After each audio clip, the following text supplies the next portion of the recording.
Serial Anupama में अनुपमा आद्या को लेकर आ गए हैं अनुज के पास।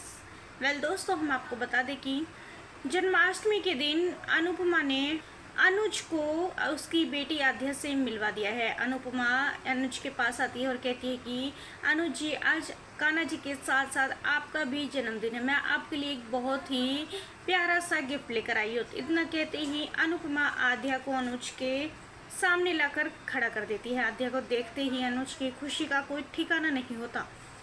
अनुज अपनी बेटी आद्या को अपने गले से लगा लेता है और कहता है कि अनुपमा, तुम्हें मेरी बेटी कहाँ मिली, कहाँ थी हमारी आद्या। अनुपमा बताती थी कि जिस मेघा जी के घर पर मैं फूड सर्विस करती थी, ये उन्हीं के घर पर थी।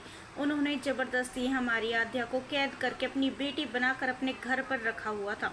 आद्या उस घर में बहुत ही मुसीबत में थी। मैंने जैसे तैसे आद्या को ढूंढा और वहां से निकाल कर लेकर आई। तभी अनुज मेघा के पास जाता है और मेघा पर चिल्लाना शुरू कर देता है। अनुज मेघा से कहता है, कैसे हुई तुम्हारी हिम्मत मेरी बेटी को अपनी बेटी बनाकर अपने घर में कैद करके रखने की, क्यों किया तुमने ये सब।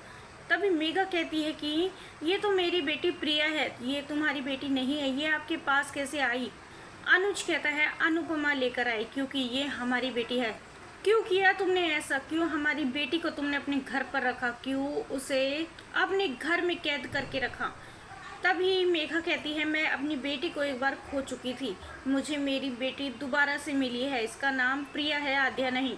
अब मैं अपनी बेटी को नहीं खोना चाहती हूँ, आप लोग गलत हो, ये आपकी बेटी नहीं है। आद्या, तुम आद्या नहीं, तुम प्रिया हो, और देखना ये लोग तुम्हें इतनी दूर ले जाएंगे, तुम मुझसे कभी नहीं मिल पाओगी बेटा, तुम मेरे साथ वापस मेरे घर चलो। तभी आद्या कहती है, नहीं, इतने दिनों से मैं बेजान बनकर आपके घर में रह रही थी, मुझे मेरे मम्मा पापा की पता नहीं थी कहाँ पर रह रहे, लेकिन अब मुझे मेरी मम्मा ने मेरे पापा से मिलवा दिया है, मैं आपके साथ एक मिनट एक पल भी नहीं रहूँगी। इतने मुश्किलों से मुझे मेरे पेरेंट्स मिले हैं, मैं अपने पेरेंट्स के साथ रहूँगी, क्योंकि ये ही मेरे असली मम्मी पापा है। दोस्तों, सीरियल में इस ट्विस्ट को लेकर आप कितने एक्साइटेड है, हमें अपने राय कमेंट्स में ज़रूर बताइएगा। और नहीं किया है चैनल को सब्सक्राइब तो जल्दी से कर ले, जिससे सीरियल से जुड़ी सारी अपडेट हम आप तक लेकर पहुँचे सबसे पहले।